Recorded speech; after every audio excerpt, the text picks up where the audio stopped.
ఈ పాలు 3 లీటర్లండి. ఈరోజు కలాకండ్ ఎలా చేసుకోవాలో చూద్దాము. Welcome to curries kitchen. ఈ కలాకండ్ తయారు చేసుకోవడానికి ముందుగా స్టవ్ వెలిగించి ఒక పాన్ పెట్టుకొని దానిలో ఈ 3 లీటర్ల పాలని కొంచెం కొంచెంగా ఉంచుకోవాలి. ఈ విధంగా కొంచెం వేసుకొని ఈ పాలల్లో కొంచెం చిన్న బెల్లం ముక్కని ఇలా వేసేసుకొని కొంచెం నెయ్యి వేసుకోవాలి.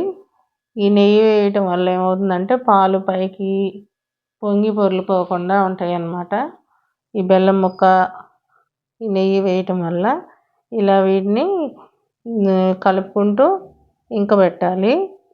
లాస్ట్ వరకు వచ్చేదాకా ఇనిగిపోయేలాగా ఇనకబెట్టాలన్నమాట. ఇది చూసారా, బెల్లం ముక్క వేయటం వలన ఇవి తెరులుతున్నాయే కానీ పైకి గిన్నె పొంగి రావట్లేదన్నమాట. ఈ విధంగా మధ్య మధ్యలో చూసుకుంటూ తిప్పుకోవాలన్నమాట.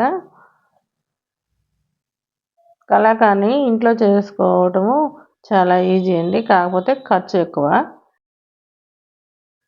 ఎక్కువైనా పర్వాలేదండి. మనం ఇంట్లో చేసుకున్నాము, మన సొంతంగా తయారు చేసుకున్నాం అనే ఫీలింగ్ ఉంటుంది కదా, ఆ ఫీలింగ్ చాలా బాగుంది. అది కాక మనం శుభ్రంగా తయారు చేసుకుంటాం కాబట్టి అన్నీ వాళ్ళైతే అక్కడ ఎలా చేస్తారో ఏంటో అనే భయం ఉంటుంది. ఇక్కడ మనం అన్నీ శుభ్రంగా చేసుకుంటాం కాబట్టి మనం చాలా సంతోషంగా ఫీల్ అవుతాం అన్నమాట.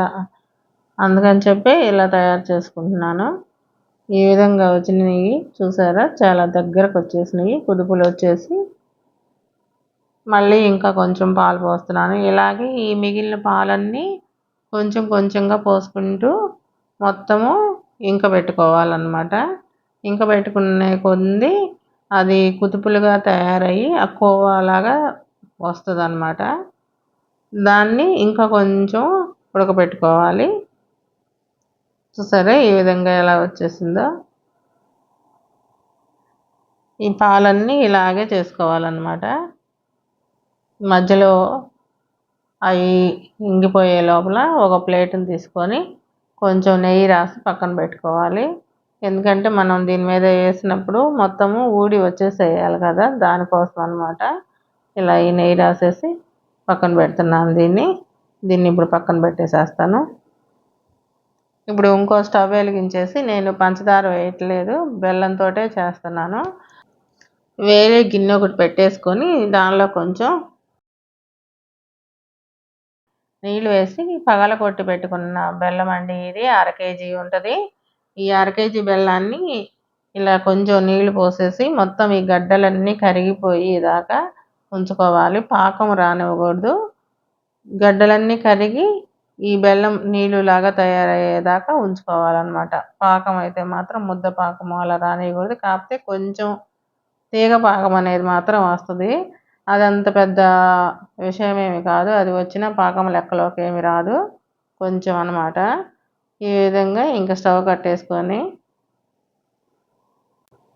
ఈలోపు పక్క పొయ్యి మీద ఉన్న అది ఇంకిపోయింది కదా, మళ్ళీ ఇంకా కొంచెం మిగిలిపోయిన పాలు ఉన్నాయి, వాటిని కూడా పోసేస్తున్నాను.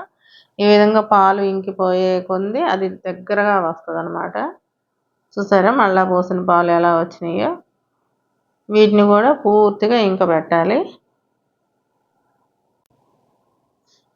చాలా బాగుంటుందండి మనం ఇంట్లో చేసుకున్న ఫీలింగు. ఇది పూర్తిగా ఇంకిపోయి ఇంకా పాలన్నీ పోసాము లేవు అనుకున్నప్పుడు మనం పక్కన తయారు చేసి పెట్టుకున్న బెల్లమును ఏదైతే ఉందో దాన్ని ఇలా వేసేసేయాలి. వేసేసిన తర్వాత దీన్ని ఇలాగే సిమ్లో పెట్టి ఉడికించుకుంటూ ఇంత లాస్ట్ దగ్గరికి వచ్చేదాకా చూసి అప్పుడు మనం ఎంతైతే నెయ్యి వేయాలనుకుంటున్నామో దానిలో అంత నెయ్యి వేసుకోవాలి. ఇలా నెయ్యి వేసేసి శుభ్రంగా నీరు అనేది ఏమీ లేకుండా చేసుకోవాలన్నమాట. చూసారా, మనం పాలు ఇరిగిపోయినప్పుడు కొన్ని నీరు వస్తుంది కదా, ఆ నీరు అనేది ఏమీ లేకుండా ఇలా చేసి స్టవ్ మీద నుంచి దించేసిన తర్వాత ముందుగా మనం నెయ్యి రాసి పెట్టుకున్న ప్లేట్ ఏదైతే ఉందో ఆ ప్లేట్లోకి ఇలా వేసుకోవాలి.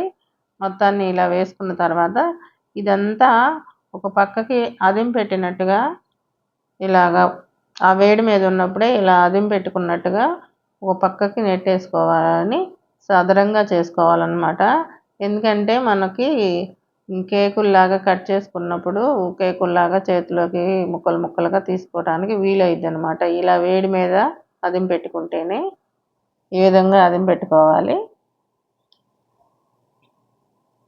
చూసారా ఎంత గట్టిగా అదిం పెట్టానో. ఇలా అదిం పెట్టిన తర్వాత కొంచెం యాలక్కాయ పౌడర్ చల్లేసి దాని మీద తర్వాత మళ్ళీ మనకు కావాల్సిన ఈ డ్రై ఫ్రూట్స్ ఏవైతే ఉన్నాయో వాటిని కూడా ఇలా మనం స్లైస్ లాగా కట్ చేస్తాం కదా, కట్ చేసే దాని మీద ఒక్కో భాగం మీద ఒక్కో బాదం పప్పు, ఒక్కో జీడిపప్పు పెట్టుకోవాలి. ఈ విధంగా కట్ చేసుకోవాలన్నమాట. ఇంతేనండి, కలాకండ్ సింపుల్గా తయారు చేసుకోవచ్చు ఇంట్లో. ఈ వీడియో కనుక మీలో ఎవరికైనా నచ్చితే లైక్ చేయండి, షేర్ చేయండి, సబ్స్క్రైబ్ చేయండి, కామెంట్స్ పెట్టండి.